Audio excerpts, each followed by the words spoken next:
Bienvenido, aquí estamos en la Facultad de Ciencias Humanas y Educación. Hay docentes y también estudiantes y también egresados. Tiempo es tuyo, doctor. Bienvenido. Buenos días, estimados colegas y estudiantes. Es un gusto estar con ustedes y vamos a poder compartir este material, estimados profesores. En realidad, lo que ayuda bastante para escribir, yo aprendí de mi mentor. Antes de escribir, tienes que planificar. Ese es el principio, estimada audiencia. Antes de escribir, nunca dejes de planificar. ¿Qué vas a escribir en una introducción? ¿Qué vas a escribir en una discusión? ¿Qué vas a escribir en un resultado? O sea, aquí el secreto, estimados colegas y estudiantes, es planificar. No escribas si no planificas. Entonces, el principio es, primero, antes de escribir una discusión, tienes que escribir, si estás escribiendo en Word, escribe primero las partes de la discusión que vas a detallar.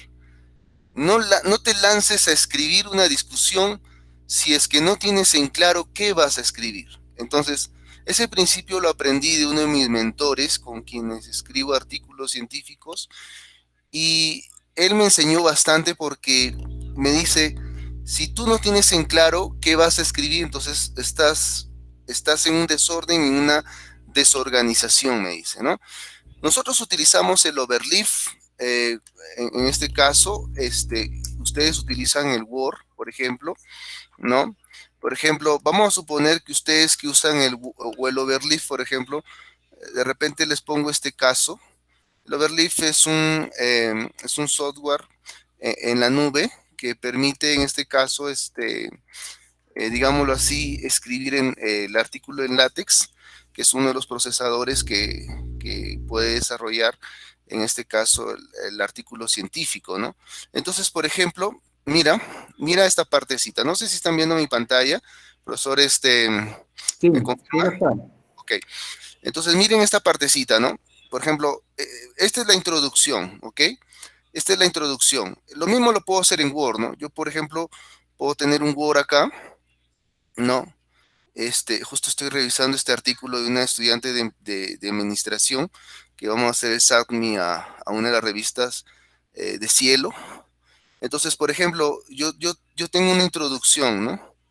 Entonces, aquí en la introducción, yo le digo a mis estudiantes, ¿no? A las personas que escriben conmigo, vamos a colocar, o sea, cuando el artículo está digámoslo así, está desarrollándose, no ha sido lanzado a producción, entonces yo le pido a los estudiantes que hagan esto, ¿no? Por ejemplo, pueden colocar este símbolo, yo les sugiero, o pueden colocar este símbolo, ¿no? ¿No? Depende ya de ustedes, o pueden colocar este símbolo, ¿ya? Depende de ustedes, ¿no? Entonces, ustedes están en la sección, ¿ok? Entonces, ustedes dicen, en la primera parte, vamos a hablar sobre el hecho de la investigación, ¿ok? Vamos a hablar sobre el hecho de investigación. En la siguiente parte, luego de haber hablado del hecho de la investigación, voy a mencionar eh, la estructura, ¿ok?, de mis antecedentes. Entonces, una vez que yo, que yo he terminado de etiquetar la sección, si estamos hablando hoy día de discusiones, ¿ok? Entonces yo me voy a discusiones, vamos a suponer, genero el cuadro de discusiones. Igual, en el cuadro de discusiones, yo voy a hacer lo mismo. Voy a colocar las secciones que yo voy a escribir en la discusión. Ahora, la pregunta es, ¿y qué secciones existen en una discusión? ¿No? ¿Qué es lo que yo debo colocar en una discusión? Y ese es el propósito justamente, acá está, ¿no? Entonces yo tengo la discusión, igual, ¿qué voy a colocar aquí? Entonces, vamos a suponer, ¿no? Vamos a colocar el primer hallazgo, ¿no? Vamos a discutir sobre el primer hallazgo de la investigación. De repente aquí lo que puedo colocar es lo siguiente, ¿no? Puedo poner aquí una introducción a los hallazgos, sumiendo los resultados de forma general. Entonces, eso es lo que siempre recomiendo, profesores, colegas, estimados estudiantes. No escribas si no está planificada la sección, ¿ok? Science Direct, es bueno que llevemos cursos de Science Direct, y Science Direct tiene cursos muy buenos. Uno de ellos es el tema del Improving Article, cómo hacer un artículo con mucho nivel. Entonces ellos recomiendan, la Science Direct recomienda tener esta secuencia, ¿ya? Primero piensa en las figuras y tablas, luego piensa en los métodos, en los instrumentos, en el diseño, ¿ok? En la metodología de pasos, luego piensa en los resultados y luego piensa en las discusiones. Me gusta, miren, hay dos cosas que yo siempre digo. Lo primero, aprende a tener una metodología de trabajo, ¿ya? La Science Direct te ofrece esta metodología, ¿ya? Este es un advice que te da la Science Direct, es una recomendación que te da la Science Direct, ¿ya? Lo primero que tienes que aprender es tener una metodología de trabajo. Nunca dejes de tener una, por favor, si tienen una pregunta, por favor, con toda confianza, interrúmpanme, ¿ya? Con toda confianza me interrumpen y yo con todo cariño y aprecio respondo o permito que ustedes tengan la participación, ¿ya? La primera recomendación que deberíamos de tener es tener una metodología de trabajo. Ese es lo primero. La Science Direct nos da esta metodología, ¿no? Entonces, otros de repente pueden decir, mira, yo puedo comenzar con los métodos, ¿ok? En mi artículo, pero eso va a depender de cuán bien te ha resultado esa metodología de trabajo, ¿no? A mí me encanta así esta metodología y es una de las metodologías que seguimos bastante con mi grupo y yo creo que, ¿por qué a veces yo me pongo a pensar, nos recomiendan comenzar con figuras y tablas? Porque yo creo que una de las cosas bastante trabajosas en un artículo científico es la generación de figuras y tablas, ¿ok? Cuando hablamos de artículos científicos, por si acaso, no es un print screen de una tabla o no es un print screen de una figura. Incluso eh, he llegado a punto de tener que pagarle a diseñadores gráficos para que me hagan un gráfico vectorial. En realidad, es muy importante la construcción de las figuras y tal. Entonces, la primera recomendación que se da para escribir un artículo científico es ten una metodología de trabajo. La segunda recomendación es no escribas si no planificas. O sea, primero planifica tus secciones, ten en claro qué vas a hablar y luego de eso escribe. Porque uno de los grandes problemas de la construcción del artículo es que no tenemos idea qué vamos a escribir en dicha sección. Es interesante, estimada audiencia, mencionar esta parte porque si bien es cierto, la introducción abre, en este caso, el camino y la presentación del artículo, queda abierto, queda abierto, queda abierto, digámoslo así, una puerta, queda abierta una puerta y la discusión se encarga de cerrarla, ¿ok? Entonces, cuando la discusión está mal hecha, significa de que, imagínate, si en la introducción dijiste que ibas a hacer que los perritos volaran, ¿ya? Si en la introducción tú contaste que habías logrado que los perritos volasen, entonces en la discusión tienes que cerrar eso que la introducción mencionó. Y la discusión cierra todo lo que tú presentaste de manera introductoria en el artículo científico. La discusión es muy importante en realidad en un artículo científico, ¿ok? Cuando se habla de artículos cualitativos, la discusión en realidad, por ejemplo, en los artículos de revisión, estamos trabajando bastante con los profesores, artículos de revisión, y por si acaso, los artículos de revisión no es marco teórico. El artículo de revisión no es un marco teórico, ¿ok? Cuando recién llegué al eje de investigación, había un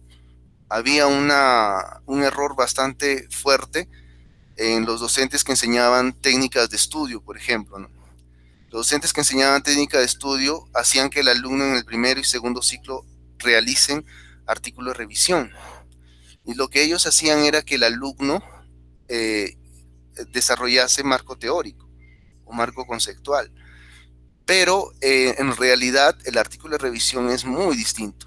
Y cuando se habla, por ejemplo, de artículos de revisión, la discusión es, digámoslo así, la sección, yo siempre les digo a las personas, debería ser la sección incluso con mayor cantidad de hojas en un artículo de revisión. Porque la discusión, si es un artículo de revisión principalmente, vas a cerrar todo el asunto hermenéutico que has analizado en los antecedentes en este caso, y es por eso que la discusión es muy importante. La discusión, estimada audiencia, es básicamente los hallazgos. O sea, tú has tenido todo un proceso cognitivo y un proceso de investigación, ¿ok? Entonces, la discusión está hecha para que tú hables de los hallazgos. ¿Qué cosas nuevas has encontrado en dicho proceso? Para eso sirve una discusión. Es muy importante la parte de la discusión. El propósito de la discusión es darle relevancia a los resultados. Es muy importante. Si en los resultados básicamente nosotros describimos, ya, si es cuantitativo, en los resultados nosotros describimos las cifras, en este caso, que hemos usado para medir lo que existe en la muestra de estudio. Nosotros describimos dichos resultados, pero queda, en este caso, no queda tan bien cerrado si yo le quito las discusiones. Entonces, en los resultados van a haber, por ejemplo, preguntas, ¿ok?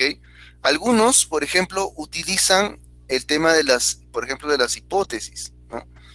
Utilizan las hipótesis, tú formulas hipótesis, y en las hipótesis, por ejemplo, tú le das un sentido de pregunta. Y esas preguntas de las hipótesis que tú estás desarrollando, por ejemplo, al darle la forma de pregunta, o a los objetivos a darle forma de pregunta, entonces tú tienes que responderlo en las discusiones, ¿ok? Por eso es crucial en un artículo científico hacer una reflexión de dichas preguntas. Las preguntas responden a muchos hallazgos que tú has encontrado. Entonces, en realidad, la discusión no es una mera sección del artículo científico. Se recomienda que se escriba en tiempo presente la discusión, ¿ok?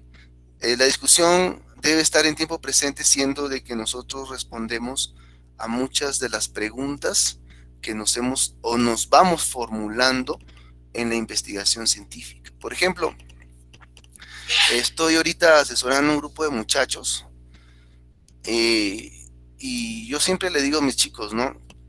Me dicen, profesor, yo sé que, por ejemplo, si es una investigación correlacional, que en la sección de resultados vamos a colocar, por ejemplo, los instrumentos estadísticos, cuáles han sido el comportamiento del instrumento estadístico, ¿no? En la muestra que hemos nosotros tomado, según las variables de estudio. Pero, ¿qué hacemos en las discusiones, ¿no? Entonces, yo les digo, justo tuve una reunión la semana pasada con muchos de ellos, y ojo, les digo una cosa, estimados docentes, que son asesores. La verdad, yo les digo con toda sinceridad, la discusión le da el sentido al artículo. Porque yo les digo a ellos, vamos a suponer que el rho de Spearman, entre una variable X y una variable Y, te dice, por ejemplo, que es una correlación bastante buena y alta, ¿no? Entre la variable X y Y, pero la pregunta es, ¿por qué? O sea, ¿por qué tuvo esa? ¿Te das cuenta la pregunta? Yo le digo a ellos, yo no quiero que ustedes se queden si están haciendo un artículo. Cuando era tesis, de repente, cuando teníamos informes de tesis, de repente nos quedábamos en el informe de tesis, nos quedábamos en los resultados, agarrábamos el cuadro de escalas del estadístico de Pearson o Rho, de Spearman o Kendall, el estadístico que usemos, y decíamos, ¿no? En los resultados, sale alto y este es el Z-score, este es el p-value y punto, moría el asunto. Nos íbamos a las conclusiones y las recomendaciones. Pero ahora es un artículo científico. Por eso yo les digo, estimados docentes y estimados estudiantes, escribir un artículo científico no es un informe de tesis. Esa es otra de las problemáticas que yo tengo con los docentes, con muchos colegas, porque dictaminamos el artículo científico como si estuviéramos dictaminando un informe de tesis. No es lo mismo. Yo no puedo dictaminar un informe de tesis y ponerle en el mismo molde de torta que un artículo científico. Yo tengo que dictaminarlo de una forma distinta. Entonces, y para eso yo tengo que darle forma, en este caso, a la investigación, siendo que la investigación tiene un formato de artículo. Entonces, en este caso yo les pregunto a ellos, ¿no? ¿Por qué tuvo esa correlación? ¿No? Entonces yo les digo, ustedes van a hacer una discusión de 2 hojas del artículo. O sea, ustedes tienen que dedicar un mínimo 2 hojas del artículo para responder a la pregunta, ¿por qué esa correlación? ¿No? ¿Por qué existe esa? Entonces, hay instrumentos estadísticos que responden, que me ayudan a responder esa pregunta. Y yo tengo 2 hojas dedicadas a explicar por qué dicha correlación. ¿Y por qué en tiempo presente? Porque estos hallazgos existen, ¿ya? Existen en la muestra, y estos hallazgos han sido presentados y son presentados en este caso, en este tiempo. La claridad y coherencia es muy importante. La claridad y coherencia es muy importante. Miren, uno de los problemas que tenemos en escribir el artículo científico es que no hay coherencia, ¿ya? Una de las problemáticas que yo vivo, en este caso con quienes escribimos artículos, con los estudiantes, es no hay coherencia.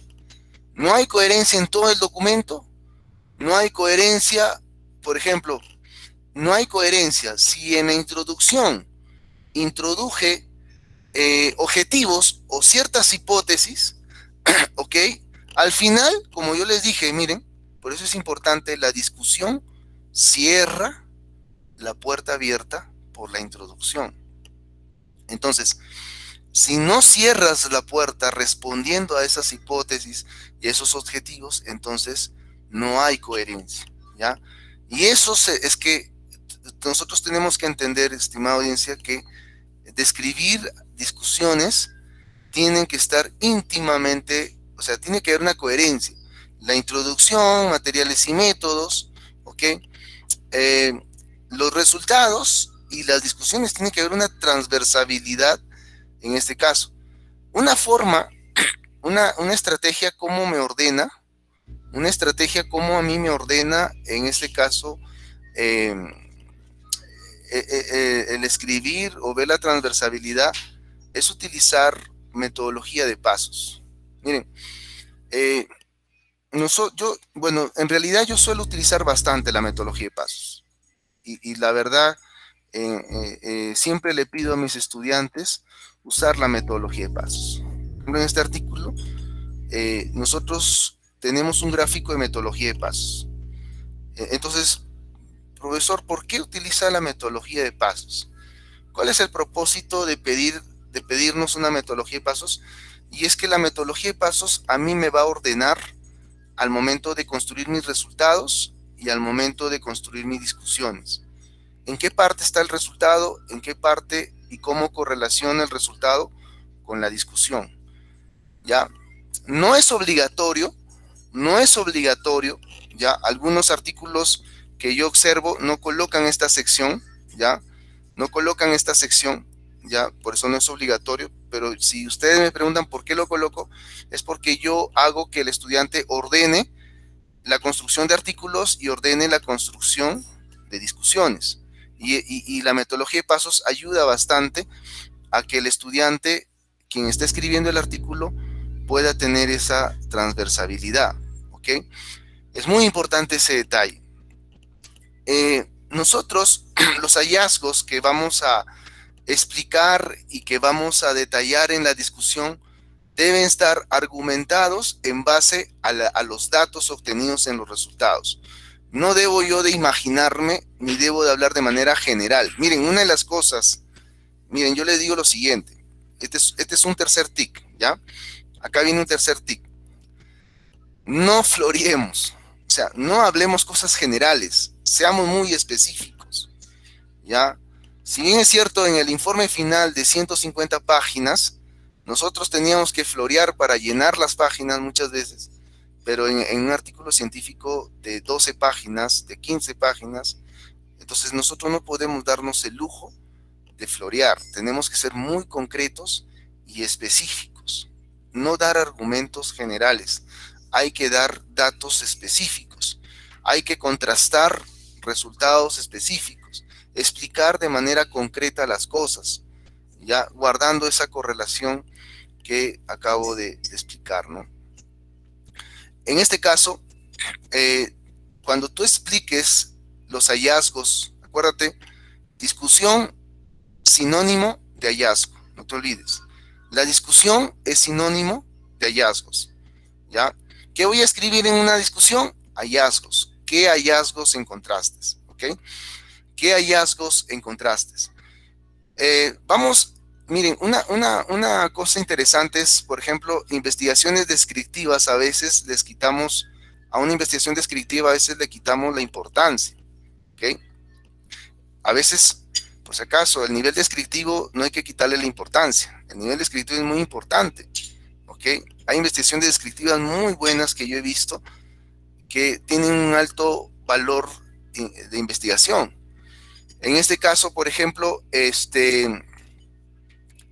importante que quien está escribiendo escriba las discusiones pensando, vamos a suponer, en aquel famoso que mencionó, ese eureka, ¿no? Dijo, eureka, ¿no? Entonces, esa emoción que tuvo esa persona, es la misma emoción que deberías de tener cuando escribas las discusiones, porque encontraste algo que estaba como una pregunta para ti y vas a describir, en este caso, dicha situación. Por ejemplo, vamos a suponer que estás haciendo algún tema de diagnóstico, ¿ok? Algún tema de diagnóstico, y en ese diagnóstico tú quieres hacer una observación, en este caso, a través de un análisis de documentos. Y en ese análisis de documentos tú vas a encontrar algunas cosas muy interesantes que lo tenías como pregunta. Entonces vas a describir el procedimiento, vas a describir los experimentos. Por ejemplo, en el caso de nosotros los ingenieros que hacemos experimentos, entonces vas a describir dichos experimentos, vas a demostrar cómo los objetivos se han cumplido. Tus objetivos de investigación, cómo se han ido cumpliendo. Tú vas a demostrar en las discusiones dicha sección. Entonces, con todo lo que estoy hablando, ¿qué es lo que vas a hacer? Con todo lo que estamos explicando, ¿qué es lo que vas a hacer? Vas a colocar las discusiones y vas a describir los párrafos que va a tener dichas discusiones. ¿Qué párrafo va a tener? ¿Qué segundo párrafo? Acuerden una cosa interesante. Cada sección que usted coloque en las discusiones, así como les expliqué en el Word, cada sección que usted coloque en las discusiones representa aproximadamente un párrafo, ¿ok? No hagamos párrafos de 3 líneas, ¿ya? Otra cosa que tenemos en los artículos es que usamos párrafos de 2 líneas, punto aparte, siguiente párrafo. No. Nuestros párrafos tienen que ser en promedio, estoy hablando en promedio. Cuando yo digo promedio, significa de que no puede ser la ley de Medo-Persia, ¿ok? A veces hay casuísticas que personalizan este promedio, ¿ok? En promedio, los párrafos deben de ser de 6 a 12 líneas, en promedio, ¿ok? Entonces, cada párrafo que yo secciono en las discusiones, yo tengo que tener en claro, tengo que contar, ¿ok? El proceso que demuestra las hipótesis de la investigación.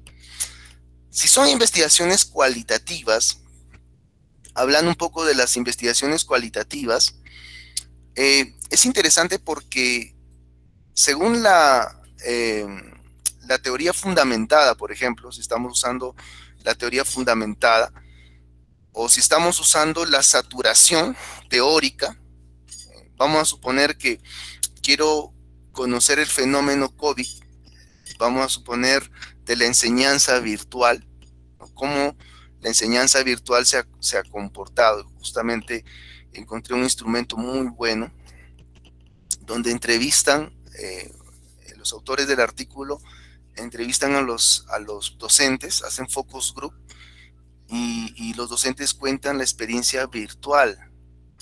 ¿No? Y es interesante porque en una investigación cualitativa te interesa conocer tus hallazgos que vas a encontrar están relacionados, en este caso, una hermenéutica. Entonces, por ejemplo, en ese caso, cuando es cualitativo, tú tienes que explicar la tecnología ha tenido estos factores, ¿ok? ¿Por qué ha tenido esos? Entonces, cada factor, incluso, por eso cuando es cualitativo como su nombre lo dice, se describe bastante texto, cada factor se convierte en una discusión, ¿ok? Es muy interesante esta parte. Si tienen alguna pregunta, por favor, con toda confianza, la lanzan y lo hacen, ¿ya? Una de las fallas comunes que cometemos nosotros es, en este caso, que la discusión presentada se basa más en una descripción de resultados. Miren, tengamos mucho cuidado. Tengamos mucho cuidado en volver a tomar el dato que está en el resultado y simplemente describir el resultado. Ese es un error que cometemos cuando escribimos discusiones, ¿ok? Agarramos una tabla, o ¿qué es lo que hacen las personas, ¿no? ¿Qué es lo que hacemos nosotros? Vamos a suponer que yo tengo 5 tablas, ¿ya? Y yo digo, de las 5 tablas, 3 tablas las destino para resultados y 2 tablas las destino para discusiones. Eso va a depender mucho del criterio, ¿ya? Eso va a depender mucho del criterio. Si usted ve que es conveniente hacerlo, bien. Es mucho aquí, la verdad siempre le digo a mis estudiantes de investigación, lo hermoso del curso de investigación es que el criterio es bastante usado, muy usado ese criterio, ¿ya? Y el criterio tiene que ser madurado. ¿Cómo madura el criterio? En la medida que escribamos artículos, en la medida que experimentemos con artículos. Ahora, yo quiero decirte lo siguiente. Ya seguramente les habrán hablado de los antecedentes, ya, porque yo creo que estoy al último, en este caso de las ponencias. Déjame decirte lo siguiente. El antecedente en un artículo científico es un pilar en la investigación, ¿ok? Es un pilar en la investigación. El antecedente, cuando yo dictaminaba informes de tesis, el antecedente de un informe de tesis, ¿sabes lo que era? Un floreo. O sea, colocaban en el informe, el autor, le escribían ahí, y era una sección que se utilizaba para decir que existían antecedentes. Pero escúchame lo que te voy a decir. En un artículo científico, el antecedente es un pilar sí o sí. Si tú colocas un antecedente, es un pilar. Y sabes, una de las cosas que usamos en los antecedentes es sustentar, por ejemplo, el uso de los resultados. Sustentar, por ejemplo, el uso de las discusiones, ¿ok? Entonces, vamos a suponer que yo tomo 3 tablas y las envío a resultados y 2 tablas las envío a discusiones. Eso es una decisión a veces no muy buena. Hay que tener mucho cuidado con las decisiones que tomemos. Nosotros hagamos todo, si las 5 tablas son resultados propios del proceso de investigación, deben estar en resultados. En las discusiones, yo no puedo duplicar tablas, ¿ya? En las discusiones, yo no puedo volver a duplicar una figura. Si la figura la puse en resultados, ya no tengo que ponerla en discusiones. Si la tabla la puse en resultados, no tengo que repetirla en discusiones. Ese es un error que cometemos nosotros cuando escribimos artículos científicos. Entonces, lo que yo tengo que hacer, ya les he comentado, es en las tablas, en las figuras, en los resultados, en los objetivos, hacer preguntas de hallazgos. Y una de ellas, por ejemplo, son las famosas preguntas de hipótesis, ¿no? Y hay mucho que discutir con respecto a dichas hipótesis, ¿no? Por ejemplo, estamos haciendo una investigación con un grupo de muchachos de 10º ciclo de sistemas, por ejemplo. Y ahí estamos usando, por ejemplo, el análisis de factores, ¿no?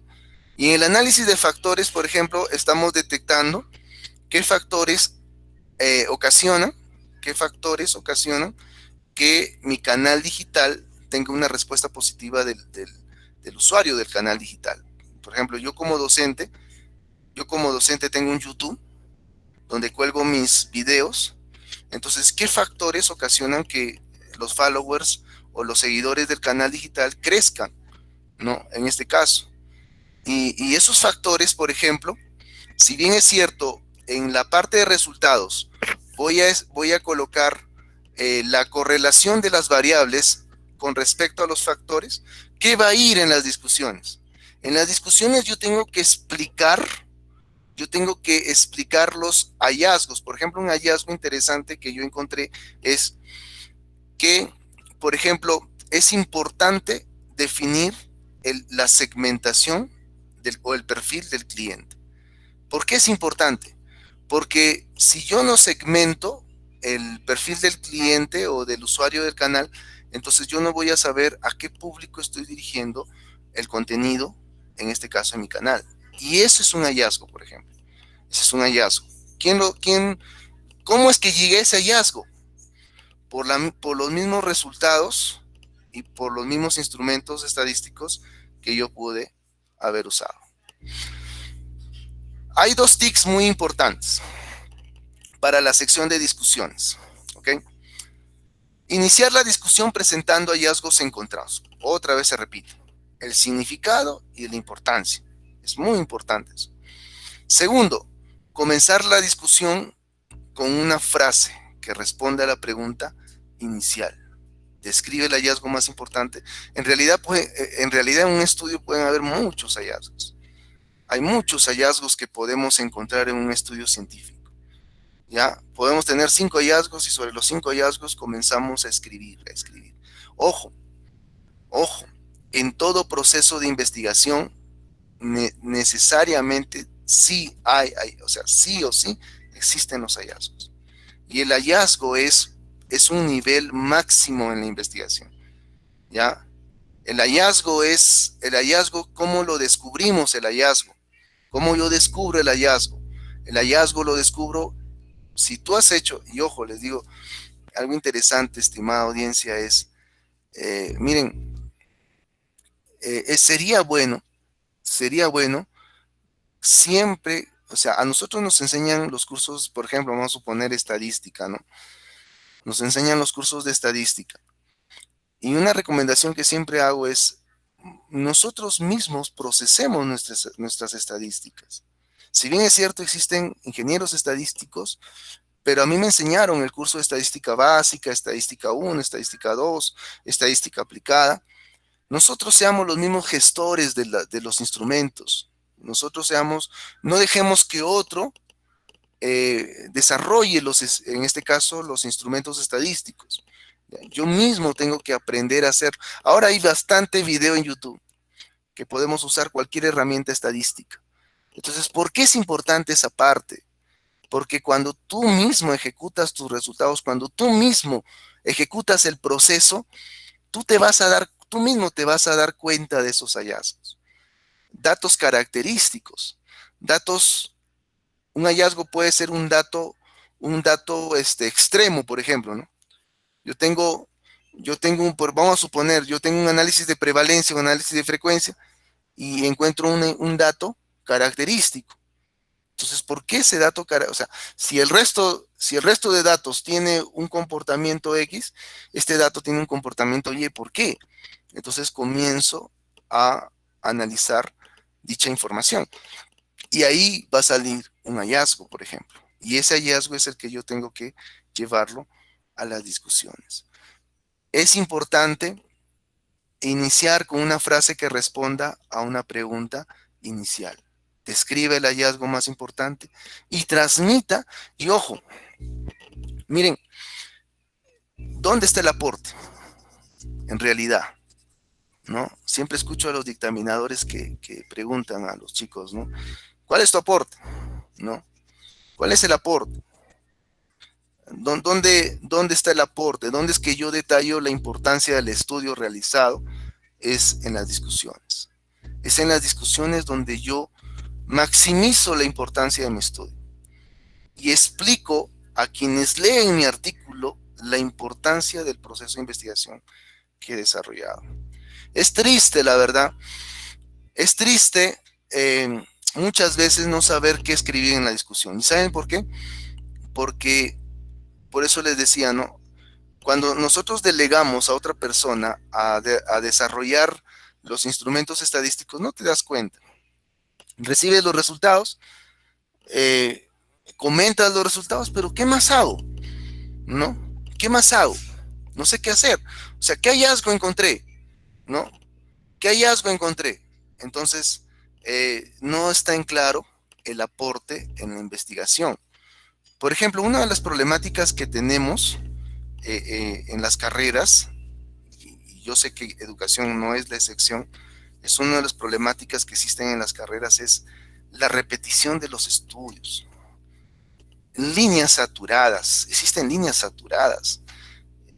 Por ejemplo, una de las problemáticas que encontré en empresariales es la línea, por ejemplo, de control interno, ¿no? Una línea de control interno muy saturada, demasiado saturada, y la variable muy manoseada por muchas personas que hacían y rehacían, en este caso, dicha variable. Niveles de investigación repetitivos, ¿no? Siempre están repitiendo el mismo nivel de investigación, ¿no? Entonces, ¿qué se hace ahí? Vamos a suponer, vas a buscar la relación, como por ejemplo, el nivel de correlación era muy repetido. Entonces, ¿qué hallazgo le encuentro? Entonces tú conversas con tu asesorado y le dices, pero ya encontraron la relación.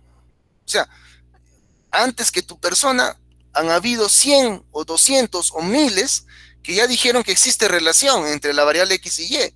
Entonces, ¿cuál es mi aporte? Entonces, ¿qué voy a discutir si no tengo hallazgos? O sea, ¿qué hallazgo encontré si ya otros lo encontraron? ¿Te das cuenta? Entonces, ¿qué es lo que sucede con nuestra situación actual en la investigación? Es que no sabemos qué colocar en las discusiones porque existe ya una saturación extrema en las líneas de investigación y en los niveles de investigación. ¿Qué se hace en ese caso? ¿Qué se hace? Tenemos que comenzar a emprender cosas nuevas. ¿Ok? Tenemos que emprender, es la misma temática, pero emprender algo nuevo, algún instrumento nuevo, emprender algún procesamiento distinto, ¿no? Y para eso nosotros tenemos que trabajar más duro para poder tener hallazgos. Si no, qué aburrido, ¿no? Una de las cosas, chicos, los que están haciendo tesis o van a hacer tesis, una de las cosas que yo les aconsejo, chicos, es elijan un tema que te gusta, pero si tú eres consciente que el tema ya está repetido, tienes que darle algo, echarle sal, salsita, pimienta a ese algo para que tú mismo no te sientas que no encuentras hallazgos, porque ya todo el mundo lo dijo. Entonces es importante, estimados chicos, de nuestra querida Escuela de Educación, que ustedes le den sentido a la investigación, le den sentido. Por ejemplo, yo tengo un grupo, ¿no? De control interno, ¿no? Entonces, ellos me dijeron, profesor, vamos a hacer esta investigación. Entonces, cuando yo hablé con algunos docentes y la coordinadora, me dicen, no, pero esta investigación está saturada. Ya no puede investigarse más porque todo el mundo... Entonces me dijeron los dictaminadores, todo el mundo ya ha dicho que existe relación. Entonces, ¿qué hallazgo va a tener este muchacho? Entonces yo les digo, vamos a darle esta forma. El problema aquí, le digo, es que siempre ha tenido esta ruta, ¿ok? Y saben, yo le digo, chicos, por si acaso, les comento algo. En toda investigación existen muchas rutas, ¿ya? La forma como solucionamos una investigación tiene muchas rutas. Una de las problemáticas que existen en los cursos de tesis, los que estamos enseñando tesis, uno de los problemas que tenemos es que al muchacho solo se le da una ruta, ¿ok? Al chico solo se le dice, mira, solo existe esta ruta, ¿no? Pero existen muchas rutas. ¿Y sabes cuál es el error que cometemos a veces nosotros los que enseñamos tesis? Es, ¿sabes qué? Tu variable está repetida, tu nivel está repetido, así que deja de hacer esa investigación y métete a hacer otra cosa. Pero pues porque sabemos esa ruta, porque conocemos una sola ruta, pero existen otras rutas que podemos emprender con esa investigación. Porque si yo voy a tener, claro, naturalmente, si yo tengo esa misma ruta repetida, saturada, entonces, ¿sabes lo que va a pasar con tu artículo científico? Déjame decirte, y el profesor, nuestro querido profesor, director de investigación de la carrera, ¿qué es lo que quiere? Que publiques. Él desea que tú publiques. ¿Qué? Yo les digo lo siguiente, estimados estudiantes, la carrera tiene calidad, y ojo, el concepto de calidad, el concepto de reacreditación de una carrera, se está midiendo mucho en el asunto de la investigación. Estuve revisando la semana pasada los rankings de las universidades. Por ejemplo, en Simago, ¿no? Es uno de los medidores de ranking del top de universidades. ¿Y cuál es? La investigación. Entonces, si naturalmente tú coges una investigación repetida, entonces, ¿qué hallazgos vas a tener? No vas a tener, o sea, vas a repetir los mismos hallazgos que fulano ya lo habló. Entonces, ¿qué va a pasar con tu investigación? Va a ir al CRAI y va a dormir el sueño y aquel reposo en ese repositorio del CRAI. Entonces, nuestro profesor Ángel no quiere eso. ¿Por qué crees tú que la escuela está haciendo este esfuerzo en desarrollar estas temáticas? ¿Por qué crees? ¿Sabes por qué? Porque la escuela quiere que tú publiques. Pero para publicar, una de las formas que debes de entender es que el hallazgo es relevante en un artículo. Los pares ciegos de las revistas que aceptan artículos científicos, lo que les interesa es qué hallazgos encontraste, cuál es el aporte. Es triste cuando el editor, después miren, el editor a veces escribe diciendo, ¿no? ¿Sabes qué? Tu tema como la vez pasada, un editor, la verdad que todos pasamos por esa experiencia, nos mencionaba, este tema es un tema repetido, es un tema que ya está saturado, ¿no? Vean otras opciones, ¿no? Entonces, ¿por qué? Porque naturalmente no existen hallazgos en esa investigación. Es importante hacer un comentario en los aspectos que todavía quedan por solventar, ¿no? La discusión, como vuelvo a decir, cierra ese círculo, ¿no? Las cosas que quedan abiertas, la discusión lo debe cerrar, ¿no? Sin materiales y métodos quedó algo abierto por ahí, en la discusión debe cerrar eso que dice materiales y métodos. Si en el resultado, digámoslo así, el comentario descriptivo del resultado dejó algo abierto, en discusiones tienes que cerrar, ¿ok? Algunas revistas piden discusiones y conclusiones juntos, otras revistas piden discusiones y conclusiones, eso va a depender del formato de la revista, ¿no? Pero es importante que nosotros cerremos las discusiones con conclusiones de trabajo, ¿no? Y las conclusiones, es muy importante una conclusión porque la conclusión finaliza con un acápite, con una palabra final, lo que tú discutiste, en este caso, en la parte de discusiones, ¿ok? En resumen, ¿cuáles son los pasos para construir una discusión? ¿Cuáles son los pasos? Esto es importante. A esto tómenle una foto, porque aquí están los... Miren, yo les dije una cosa importante al principio de la ponencia. un secreto para escribir artículos es tener una metodología de trabajo, no te olvides. Si no tienes metodología de trabajo, vas a fracasar, ¿ya? A mí me encanta un hobby. Uno de mis hobbies que me encanta es cocinar. Me encanta cocinar, ¿ya? Entonces, yo no me siento avergonzado, por si acaso, ¿ya? El hecho que un varón vaya a la cocina no es una vergüenza para uno. Me siento orgulloso y feliz muchas veces de cocinarle a mi familia. Pero yo no me voy a la cocina si yo no tengo una metodología de trabajo. Si yo me voy a hacer algo, incluso para jugar fulbito, hasta para leer un libro, hay una metodología de trabajo. Para leer un artículo, miren, cuando filtramos antecedentes, en el filtrado de antecedentes de un artículo científico debe existir una metodología de trabajo, sí o sí, para, ¿qué te digo? Hasta para manejar, hay una metodología de trabajo, ¿ok?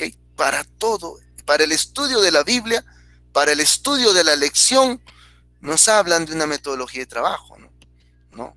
El MEAT, ¿no? Para enseñar existe una metodología de trabajo.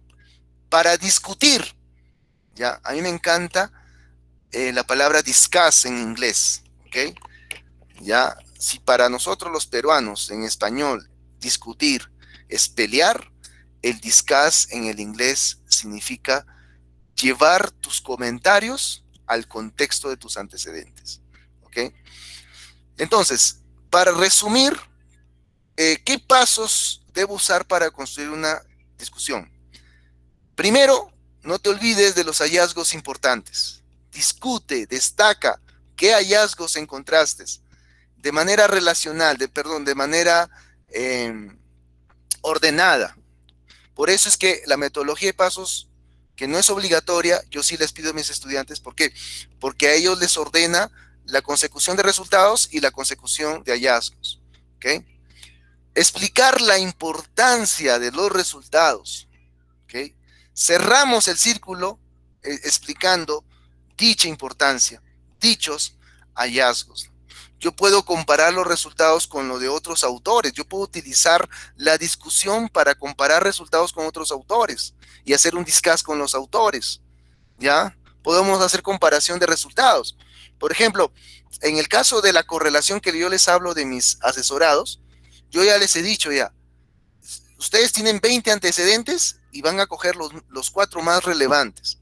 Y el antecedente acá, por ejemplo, encontró el Rod Spearman de, vamos a suponer, de 0.6 y tú lo encontraste de 0.8. Compara. ¿Por qué? Y explica por qué. ¿Ok? Razonar los resultados, destacar la importancia, reconocer las limitaciones. Es importante esta parte. Una de las secciones muy importantes de la discusión es reconocer la limitación del estudio. ¿Ok? Y dejar abierto, ¿ya? Si bien es cierto, cerramos el círculo en la discusión, pero dejamos un acápite abierto. ¿Sabes cuál es el acápite abierto? Futuras investigaciones, ¿ya? ¿Cuáles serían las posibles futuras investigaciones que tú sugieres y que tú recomiendas? Y eso lo debes de poner en el párrafo final de la discusión, mencionando cuáles fueron, hasta dónde llegaste. Si hubo una hipótesis cuantitativa, no, si hubo un objetivo, ¿hasta dónde llegaste? Tienes que explicar bien claro, ¿hasta dónde llegaste? ¿Y qué cosas faltan por seguir avanzando? Eso es importante. Puedes sugerir nuevas líneas de investigación, eso va a depender de los límites de estudio y elaborar las conclusiones. Bien, hasta aquí nosotros hemos explicado todo lo que tiene que ver con la estructura del trabajo, ¿ya? Con la metodología de trabajo, con la forma como debemos de trabajar nuestras discusiones. No sé si hay alguna pregunta antes de pasar a la última parte. ¿Hay alguna pregunta de repente de nuestra audiencia en esta mañana? Doctor. Sí, profe, buen día. No sé si terminando esto va a hablar un poco sobre también la discusión, porque hay algunos aquí estudiantes egresados que están haciendo algunas investigaciones cualitativas. No sé si podría hablar un poco también eso de la discusión. Ya. Sí, profe, esa es la última parte. Esa sería la última parte. De todas maneras va a haber esa partecita. Muy bien, no sé si hay una pregunta con respecto a lo que hemos mencionado, alguna duda de repente. Entonces, en realidad, estimada audiencia, mis queridos estudiantes, en realidad es muy importante comprender que la discusión cierra la puerta abierta que deja la introducción. No dejemos nada abierto de lo que fue. Si tú prometiste en la introducción que el perrito iba a volar, en la discusión tienes que demostrar ese hallazgo y tienes que demostrar cómo, a través de los resultados, cómo se logró en ese caso que ese perrito volase, ¿no? Es muy importante eso, ¿ya? Es muy importante esa sección. No sé qué tipo de investigación cualitativa, estimado profesor Ángel, están desarrollando los chicos aquí en FACIET. ¿Qué tipo de investigación cualitativa están desarrollando? Bien, aquí tenemos, no sé si Eva Maribel Quispe nos mencionas sobre tu título del artículo que estás elaborando. Buenos días. Buenos días. Sí, el doctor estaba preguntando qué título estás haciendo en tu investigación cualitativa. Bueno, les voy a mencionar el título de nuestra investigación. Estamos hablando, queremos saber, ¿no? Cómo están desarrollando las maestras, cómo están logrando las maestras de educación inicial.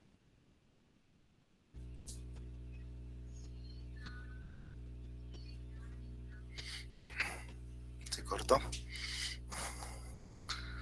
Y lo que nosotros queremos saber es, ¿no? Cómo están logrando desarrollar esas 4 competencias en los niños de nivel inicial.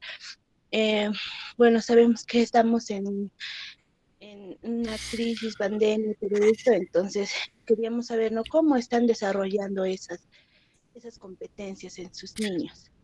Interesante. No sé cómo estás organizando tu información, si la estás haciendo de manera hermenéutica o cómo lo estás organizando.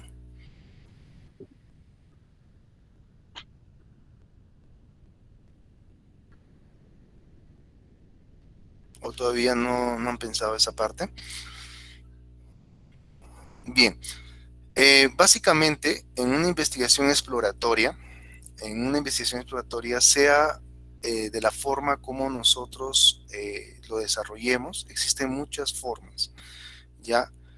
Existe la forma de revisión bibliográfica, existe el estudio etnográfico, existe el estudio fenomenológico, existe el estudio de casos, existe en este caso el estudio biográfico, ¿ya? Y existe, hasta he visto investigaciones cualitativas descriptivas, ¿no? Miren, en una investigación cualitativa nosotros exploramos, a diferencia de la investigación cuantitativa, en una investigación cuantitativa nosotros tomamos la muestra, lo mismo que sucede en una cualitativa, existe muestra también, y en la cuantitativa tú lo que vas a hacer es medir, en este caso, una variable, ¿ya? Sea univariada, sea bivariada, sea multivariada, ¿ok? En una cualitativa tú vas a explorar, entonces tú estás explorando competencias, por ejemplo, en este caso de las profesoras de primaria, ¿no? ¿Cómo es que las profesoras de primaria logran las competencias en niños? Ahora, no sé qué técnica estás usando, si estás usando la técnica de estudio de casos, si estás usando la técnica fenomenológica, si puede ser tratado como un fenómeno el asunto, si vas a hablar en el tiempo del COVID, en lo que es la virtualización de la enseñanza, y la verdad que ha sido uno de los retos la vez pasada hablaba con dos madres de familia que me decían, ¿no? La verdad que es un reto que un niño de 5 años, de 4 años, de 3 años, entre a un sistema de virtualidad. Comprendemos que puedes tener a un niño de 15 años, de 12 años, de 13 años, de 10 años, de 8 años, que de repente como son muchachos pues del siglo XXI, naturalmente lo van a tomar rápido, ¿no?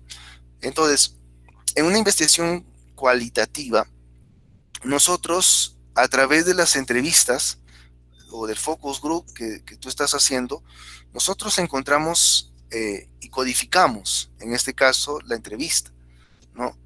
Y la codificación a mí me ayuda para poder explorar las palabras claves que existieron en las entrevistas. ¿Okay? Yo tengo mis palabras claves, que son las frases codificadas, y esas frases codificadas, como investigador, voy a darle un orden lógico. ¿Por qué? Vuelvo a repetir, sea en el cuantitativo o sea en el cualitativo, es importante que tú estés cercano a todo el proceso. ¿Ok? Por eso es que yo estoy pidiendo, al menos estoy trabajando bastante para que los cursos de estadística, estimados estudiantes y estimados colegas, no sean cursos de saludo a la bandera. Incluso estoy pidiendo que ingresen cursos de procesamiento cualitativo al currículo. Porque, escúchenme, nosotros tenemos carreras de ciencias sociales. Educación es una ciencia social. Entonces, naturalmente, las carreras de ciencias sociales naturalmente hacen estudios exploratorios.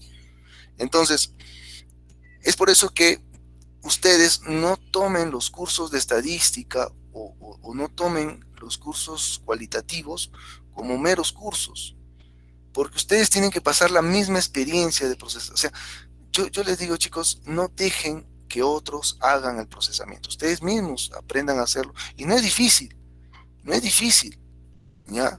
Por ejemplo, tenemos ahora, hoy en día, tan cercano el asunto de las capacitaciones. Yo, por ejemplo, agarro el YouTube y le digo a YouTube, a ver, YouTube, por favor, enséñame, por ejemplo, el tema del Atlas TI, que es un software cualitativo. Entonces, no es complicado ahora. Hoy en día, con nuestro sistema de las redes sociales, podemos tener mucha información donde nos podemos capacitar, ¿ok?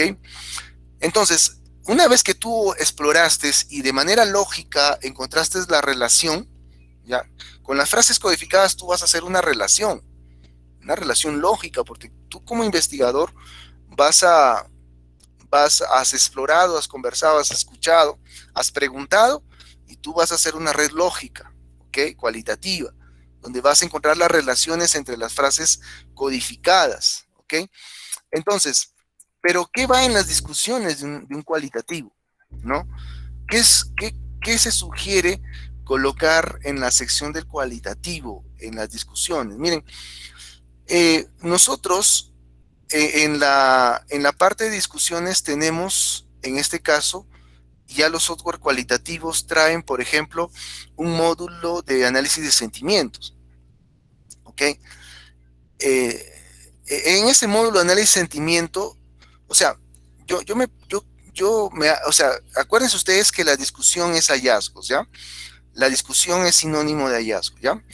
Si bien es cierto, yo tengo las frases codificadas, ¿ya? He codificado las frases y exploré la relación lógica de las frases y lo resulté, ¿ok? Yo voy a describir esa relación lógica, ¿ya? En la parte de resultados, pero me nace una pregunta. Ya, acuérdate que el hallazgo se descubre por la pregunta. Me nace una pregunta. ¿Por qué las personas de manera general en las entrevistas que he desarrollado han dado dichas respuestas, ¿no? Y yo estoy observando en el análisis de las frases codificadas que hay una frase codificada muy usada, ¿no? Muy usada por los docentes a quien yo estoy haciendo el estudio, ¿no? A quien yo estoy haciendo las entrevistas, perdón. Entonces, ¿por qué? Entonces, una de las formas como yo puedo responder a la pregunta, por eso es que es la discusión, en la discusión yo genero preguntas, ¿ok? Entonces es a través del análisis de sentimientos. Entonces, en los software cualitativos que hoy en día se está trabajando, existe este módulo de análisis de sentimiento. Entonces, hay dos indicadores, ¿no? El indicador de la polaridad y el indicador de la subjetividad, ¿no? El indicador de la polaridad tiene mucho que ver, en este caso, cuán positiva o negativa ha sido la respuesta, ¿no? Entonces, vamos a suponer que tú vas a hablar con las docentes de inicial en el proceso del COVID, de digitalización, y te das cuenta que muchas de sus respuestas, pues, tienen unas frases interesantes. Entonces, ¿por qué? Pues muchas de ellas, pues, tuvieron una polaridad positiva muy baja.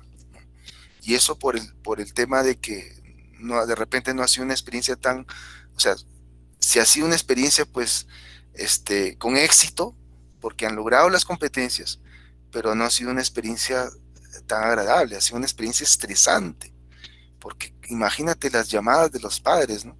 Profesora, yo creo que estoy pagando la mensualidad de los estudios y no veo avance. Entonces voy a sacar a mi hijo. Entonces es un estrés. Entonces, a las frases codificadas que yo encontré, yo me lanzo preguntas y las respuestas las puedo encontrar con el análisis de la polaridad o el análisis de la subjetividad. Bueno, y en realidad les digo a todos lo siguiente, ¿no? El usar entrevistas, el usar encuestas, las respuestas siempre van a ser subjetivas. Y ser subjetiva la respuesta significa de que la opinión muy personal existe en el entrevistado, ¿no? Entonces, es importante, una de las formas como yo puedo discutir los resultados es usando el análisis de polaridad, ¿no? El análisis de polaridad. Aquí, por ejemplo, dice esta persona, ¿no? Me ha afectado, no estábamos preparados para este virus, ¿no? Mira esta respuesta. Y sobre esta respuesta, estimada señorita, y sobre esta respuesta, mira, yo puedo hacer un discuss. Mira, la respuesta del entrevistado de 004 dice, me ha afectado y no estaba preparado. Yo puedo hacer todo un discuss sobre esa respuesta, ¿no? Esa respuesta tuvo este comportamiento, ¿ok? Específicamente, de manera aleatoria, yo cojo una respuesta y sobre esa respuesta yo voy a hacer un discuss, ¿no? Miren, voy a comenzar a hacer un discuss, ¿ok?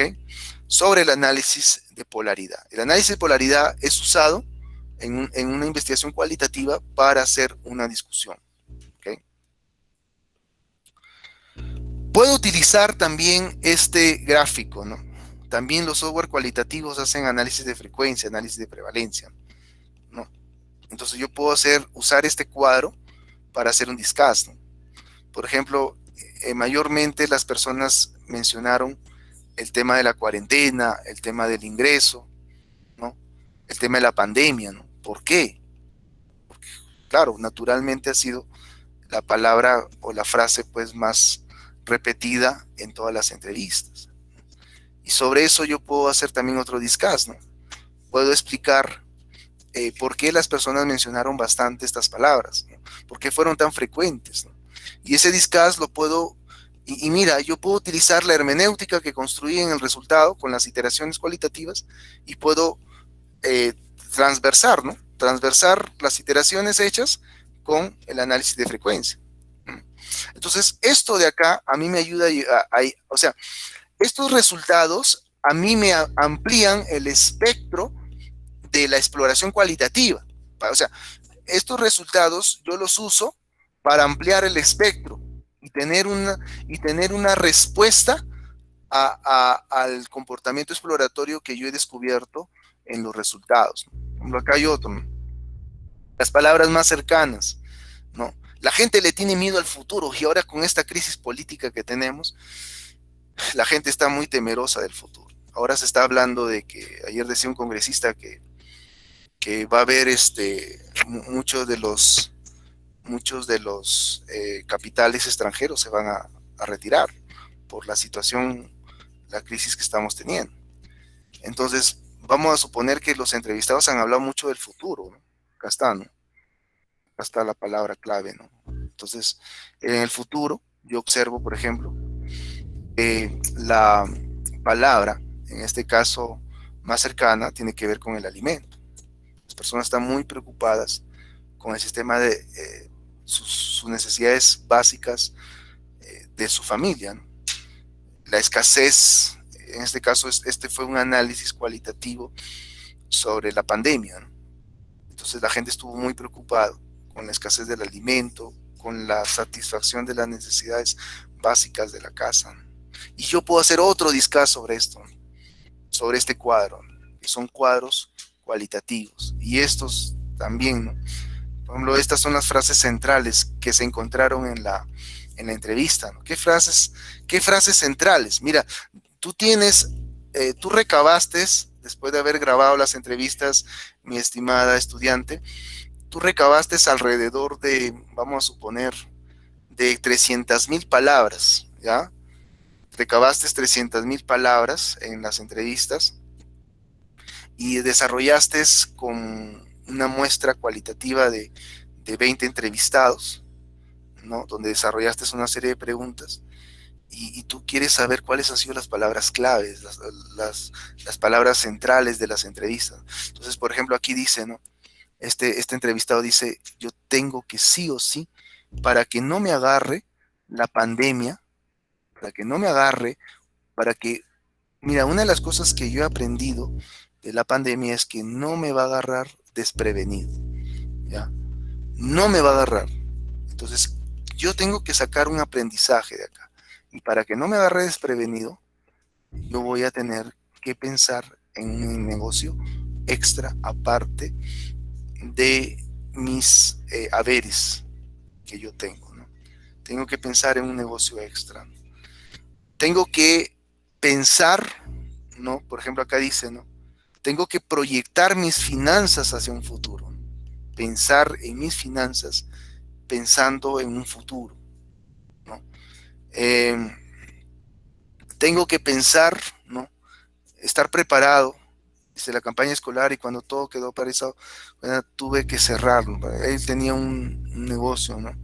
Y dice que él tuvo que cerrar ese negocio. Entonces, él tuvo que repensar, ¿no? Esta persona tuvo que repensar, en este caso, la forma de su servicio, la forma de cómo él proporcionó la venta de sus productos, ¿no? Entonces, todos estos componentes que yo saco de un software cualitativo, yo lo puedo llevar a una discusión. O sea, si bien es cierto, yo hago un mapa exploratorio de las frases claves o las frases codificadas, pero yo tengo que entender el por qué, ¿no? ¿Por qué esa frase?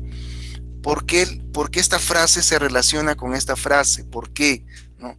¿Por qué el entrevistado me dio esta respuesta? ¿No? ¿No? ¿Por qué el entrevistado llegó a esta conclusión? ¿Cuál fue el procedimiento que la maestra me dijo en la entrevista, ¿sabes qué? Yo tengo este método de trabajo. Entonces, ¿por qué? ¿Cómo es que ella llegó a ese método de trabajo? Entonces yo hago toda una discusión, ¿no? Y ella llegó a ese método de trabajo con los estudiantes inicial. ¿Por qué? Porque ella comenzó a observar la conducta del niño de 3 años, de 4 años, de 5 años, y en función a esas conductas, de esos comportamientos, ella rediseñó a través de la enseñanza virtual, en este caso, rediseñó el sistema de educación, ¿no? Entonces, en una investigación cualitativa, nosotros describimos todo el contexto de las entrevistas, ¿ya? Si el entrevistado te dio esta respuesta, alrededor de esa respuesta existen muchas preguntas, ¿ya? Y nosotros exploramos la razón de ser de dichas preguntas. No sé si hay una pregunta de repente, una consulta.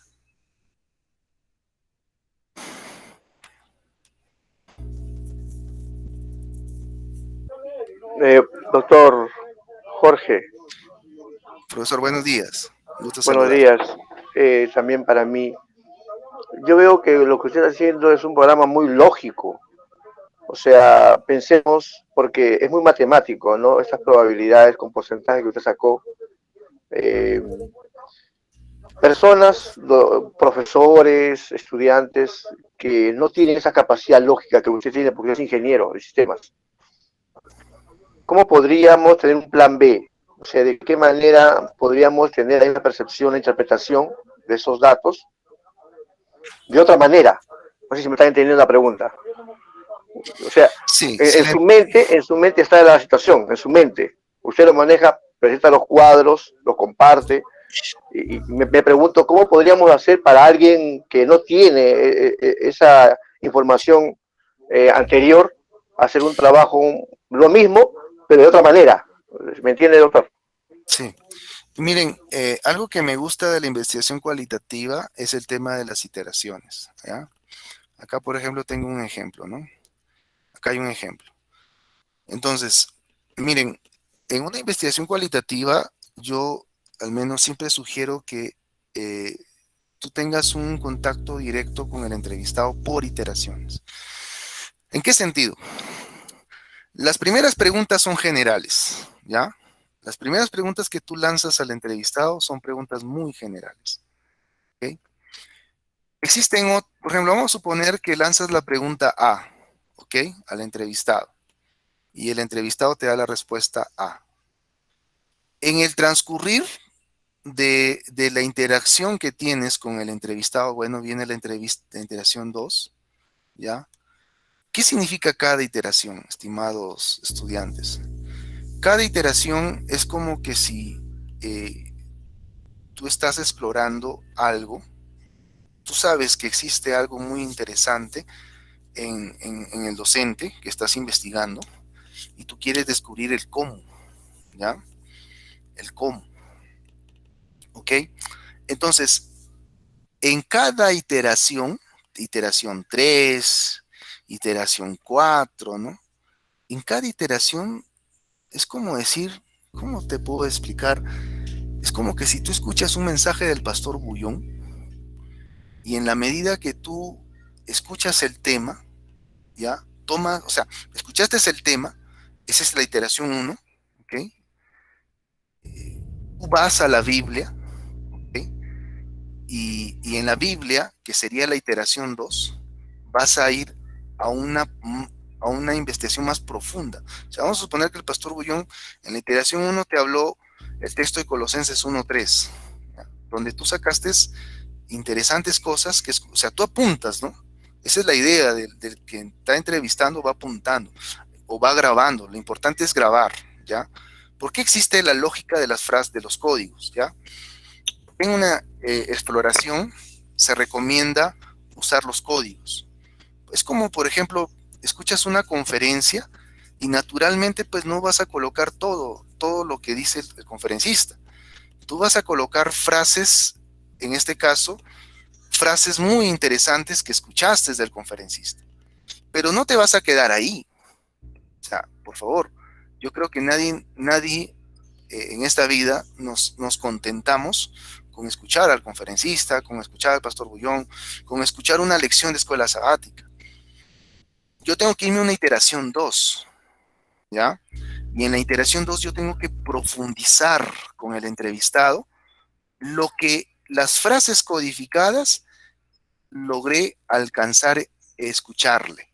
O sea, yo quiero entender más sobre estas frases codificadas y por eso es que yo me voy a una profundidad 2, a una iteración 2. Entonces, en este proceso, estimados estudiantes, o sea, si yo no manejo un software, en este caso, aquí yo estoy explicando un software que se llama el Atlas TI, ¿ya? Si no manejo, por si acaso yo he visto estudios exploratorios que no utilizan estos tipos en este caso, de resultado, vamos a decir, ¿no? Y es pura explicación exploratoria limpia, ¿no? Es pura explicación exploratoria, en este caso, en base a las entrevistas. Entonces, ¿qué es lo que yo voy a hacer en las discusiones? Yo tengo que discutir estas frases.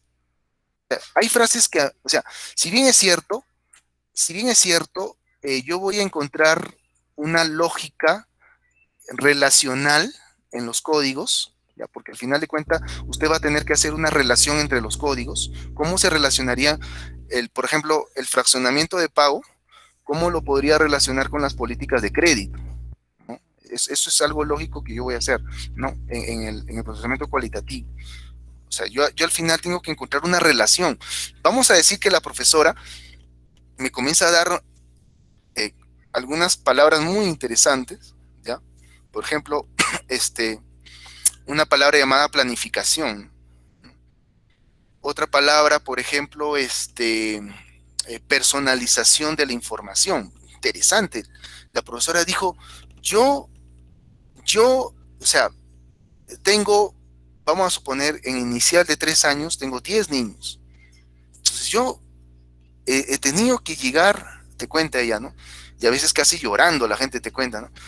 Por el estrés y toda esta situación, yo he tenido que aprender CorelDRAW, he aprendido Photoshop, y si en un principio yo estaba acostumbrada a descargar los materiales de internet, yo he tenido que hacer mis propios materiales. He tenido que personalizar, hay una palabra que me gustó, personalizar la información acorde a la conducta o comportamiento del niño, ¿no? Vamos a suponer, ¿no? Entonces, esa palabra, ¿cómo es que ella llegó a esa palabra? Es gracias, en este caso, al nuevo sistema. O sea, si en un sistema físico ella pasaba copias, o sea, a causa del sistema virtual, le llegó a personalizar la información. Entonces, comienzo a encontrar una relación entre cada uno de los códigos. Pero, yo tengo que discutir, por ejemplo, tengo que discutir cualquier frase codificada que realmente me impactó, hacer toda una discusión, ¿no? Cojo una frase codificada, tomo un código, tomo alguna relación aprendida en las iteraciones y sobre eso hago una discusión limpia. Y la verdad que yo le digo lo siguiente, en una investigación cualitativa hay bastante hay bastante información que encontramos en las entrevistas. Hay cosas, por ejemplo, siguiendo el ejemplo del pastor Bullón, él dijo una frase interesante, ¿no? Él dijo, por ejemplo, que Dios tiene un amor infinito por mí, Él se interesa por mí. Y ese es uno de los errores que nosotros como seres humanos cometemos, en que no entendemos hasta ahorita que Dios me ama. Ahora yo quiero entender cómo es ese amor. Y mira, sobre esa palabra que él dijo, ¿ya? Sobre esa palabra que él mencionó, yo voy a hacer todo un discaz. Por ejemplo, voy a encontrar sobre esa palabra todos los elementos relacionados a ese amor. Y voy a discutir. Y puedo tomar autores. Yo he hecho una exploración sobre 5 autores, y sobre los 5 autores yo hago un discaz. Y al final llego a una conclusión. Entonces, en un estudio cualitativo, ayuda bastante, estimados estudiantes, las iteraciones. Es muy importante las iteraciones para poder, las mismas, mira, es como lanzar una piedra y va a caer por su propio peso. Cuando tú haces iteraciones por su propio peso, va a caer la piedra y por su propio peso te vas a dar cuenta que vas a tener que discutir muchas cosas encontradas en las iteraciones y no necesariamente haciendo uso de un software, ¿no? Que era la idea en este caso al principio que les comentaba, ¿no?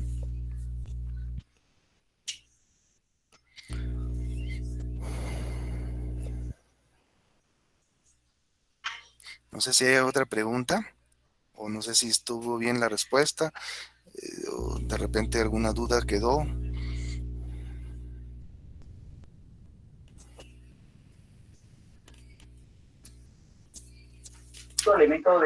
Doctor, una última pregunta. Sí, profe.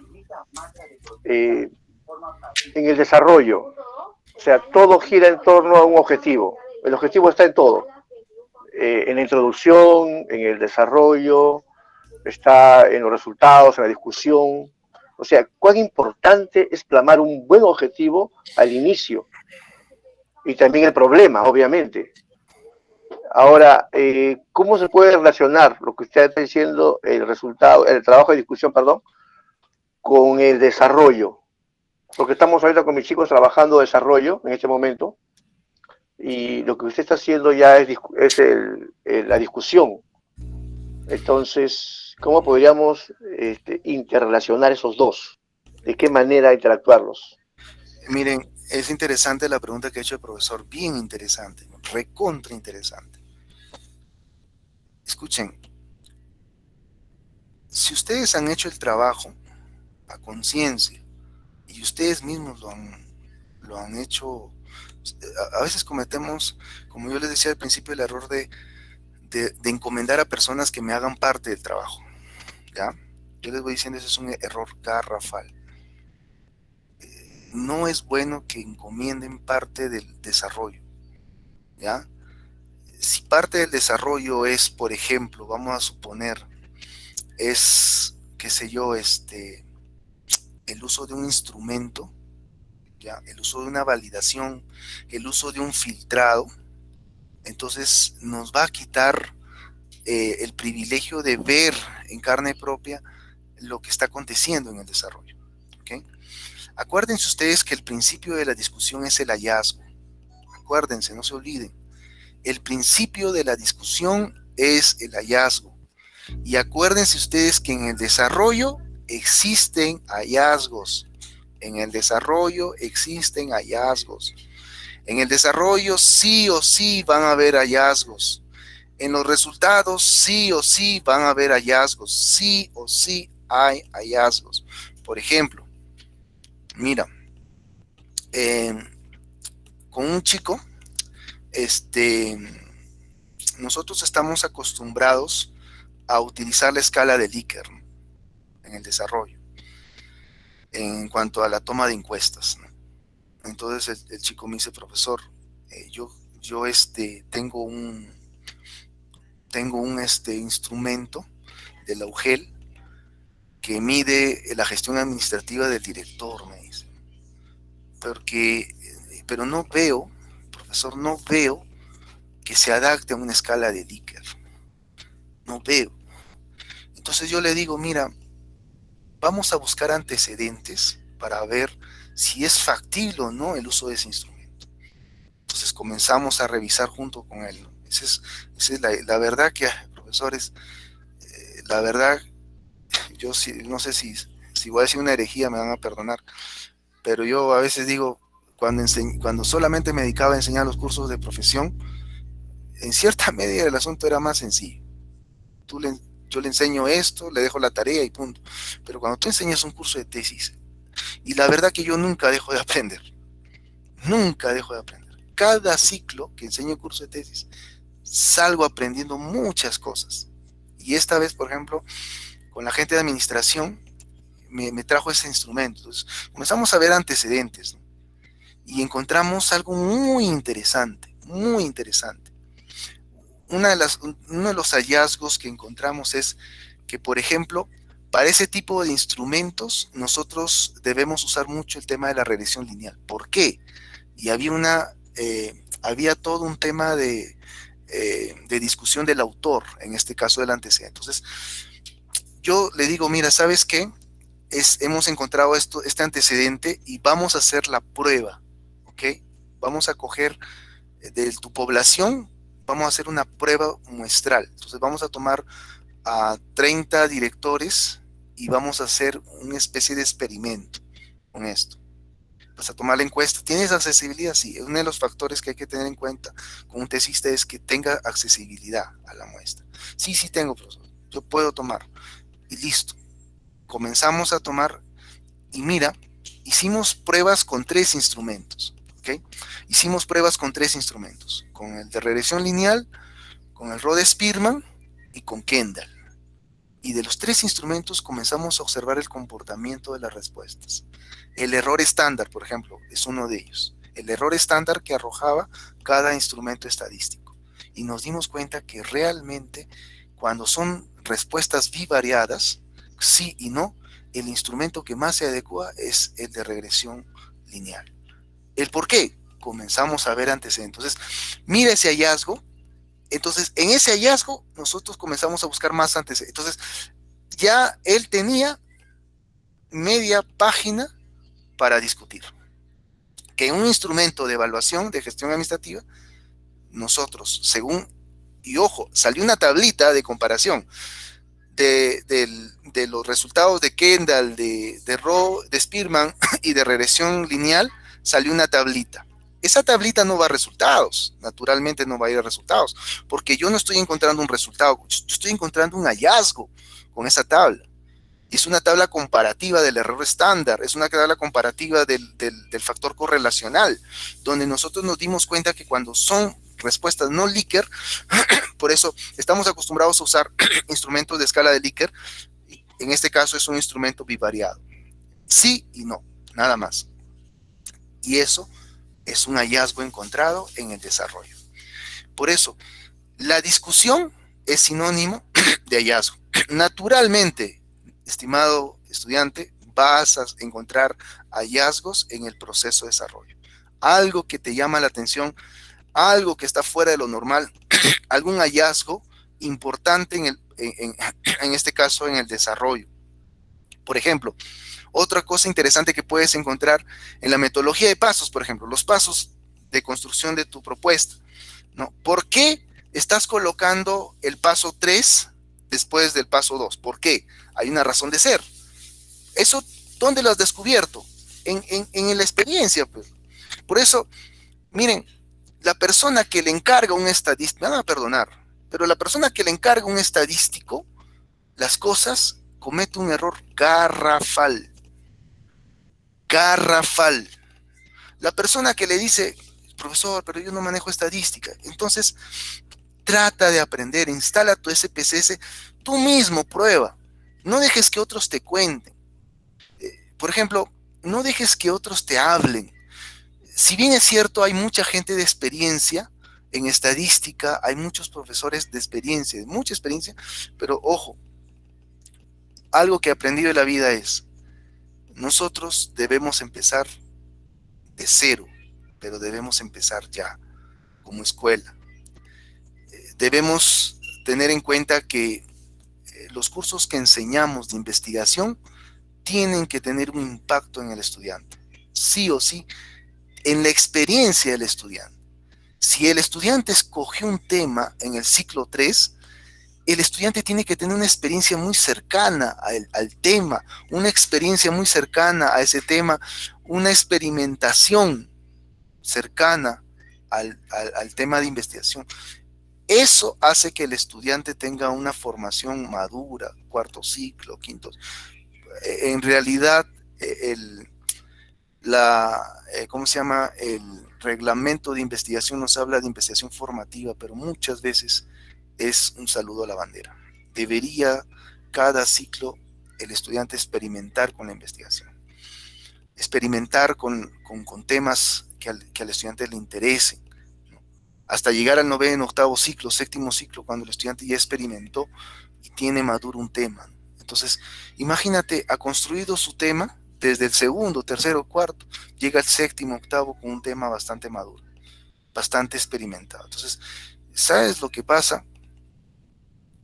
Y esa es una de las cosas negativas de los cursos de tesis, es que a veces en 4 meses queremos sacar una investigación, pero la verdad que una discusión fortalecida y bien formada nace de una investigación hecha de un proceso, parte de un proceso natural. Es un proceso natural, no es un proceso como aquel pollo que le meten hormonas y le exigen un crecimiento. Es un proceso natural, la investigación es un proceso natural, es un proceso de experiencia natural. Es natural encontrar hallazgos, es muy natural encontrar hallazgos. Es muy natural encontrar cosas que te llamen la atención en los resultados, que están fuera de serie. Es natural, es un proceso natural, no es un proceso exigible. El modelo del artículo científico es un proceso natural. Es un proceso natural el desarrollo, que del desarrollo salga el resultado, y que del resultado salga la discusión, y que salga la conclusión. Es un desarrollo natural que nosotros tenemos que experimentar en el proceso de investigación. No sé si hay una pregunta más.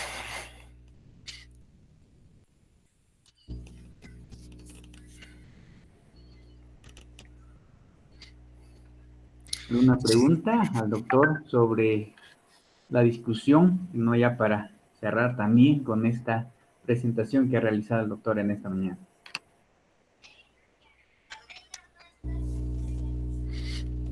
solo la clase grabada, ¿dónde lo podríamos encontrar? Pregunté aquí en el chat y no me responden. Sí, profesor, le voy a compartir a su correo. A mí también compártame, profe, al Sí. WhatsApp. Muchas gracias, muchas gracias. Sí, profesor William, no se preocupe, vamos a compartir al correo institucional. Ha sido un gusto, profesor Ángel, haber estado con usted en esta mañana. Un honor estar con nuestros chicos de FACIET. Cualquier cosita estamos para servir en lo que se necesite. Un bonito día, gracias. Bien, doctor, no sé, parece que Saúl Alejandro quiere hacer alguna pregunta.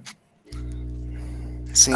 Discúlpame, solamente lo mismo que William, y me gustó mucho la exposición del doctor Jorge Sánchez, referente al punto de que las ciencias sociales se inclina más a lo que es lo cualitativo. Eso es fundamental que los estudiantes, los mismos docentes, fomenten, ¿no? Es decir, que porque las ciencias sociales no es un asunto muy exacto como las ciencias naturales, ¿no? Sí.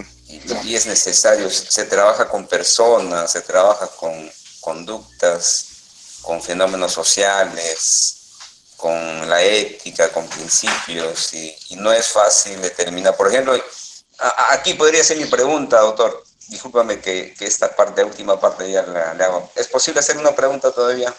Sí, estamos para escucharle.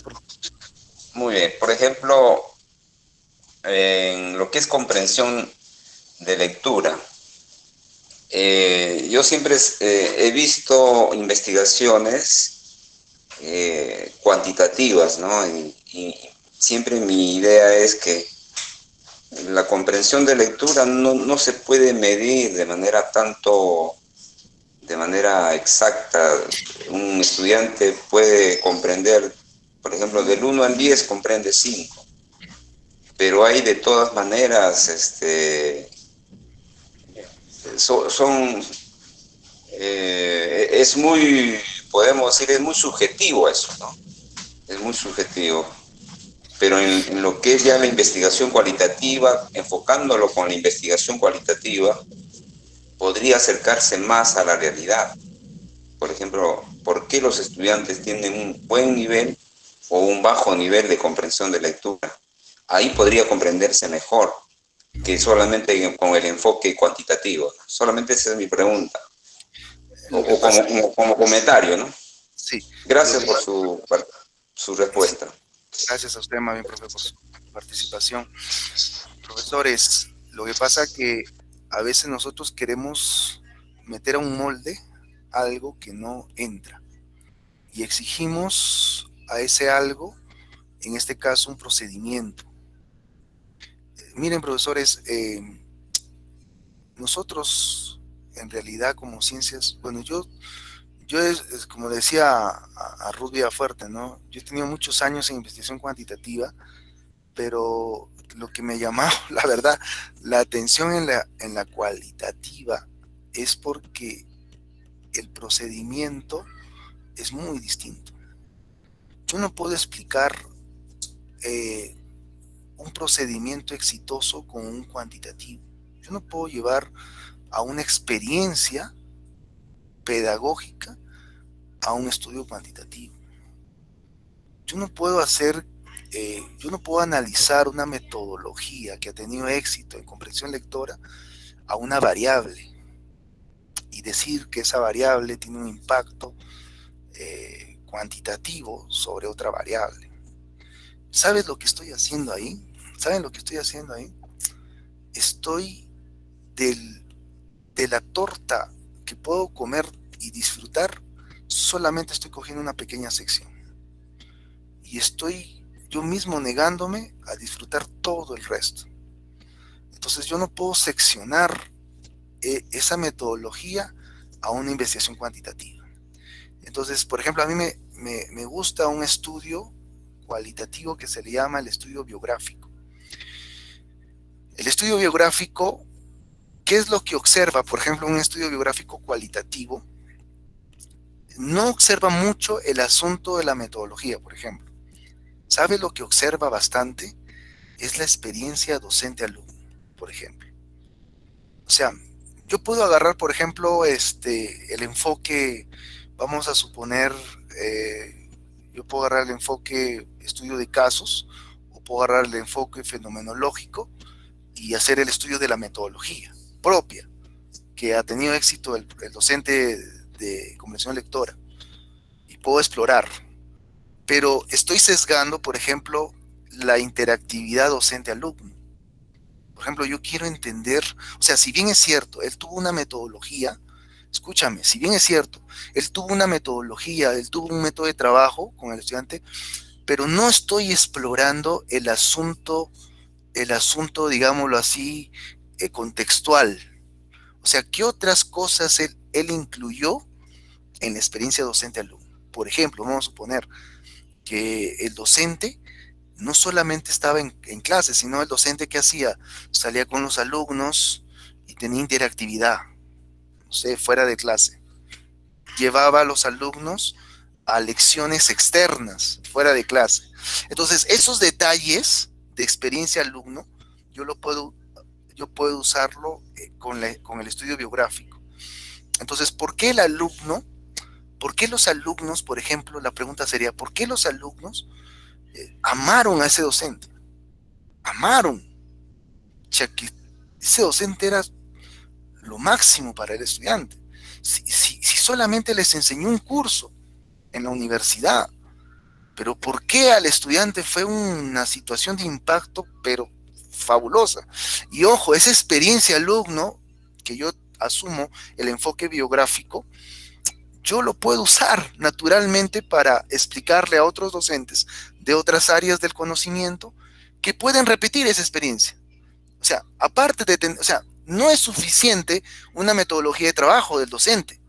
Y ojo, les voy diciendo, eso no hacía la diferencia, sino la diferencia era interactividad, trato, docente, estudiante. Entonces, por eso, estimados colegas y estudiantes, el cuantitativo sesga una parte de la torta. Solamente así te voy diciendo.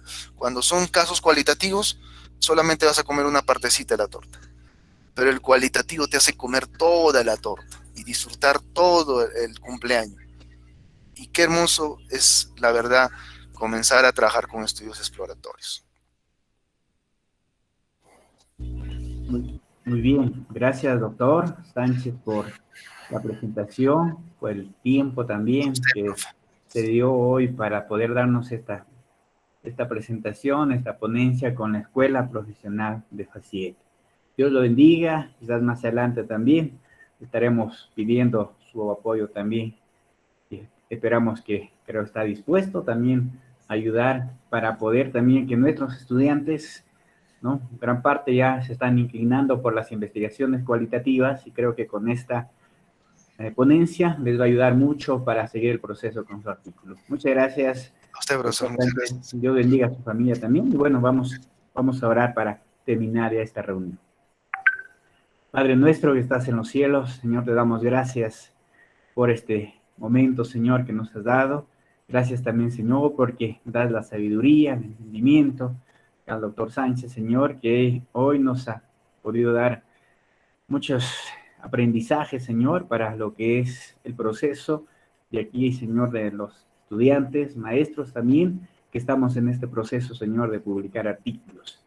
Señor, esperemos que con tu ayuda, Señor, esta presentación haya quedado claro para cada uno de los maestros y también estudiantes. Sigue acompañándonos, Padre, en este día, en todas nuestras actividades. En nombre de Jesús te lo pedimos.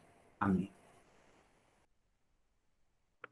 Muy bien, muchas gracias a todos los que estuvieron en esta sala y también a los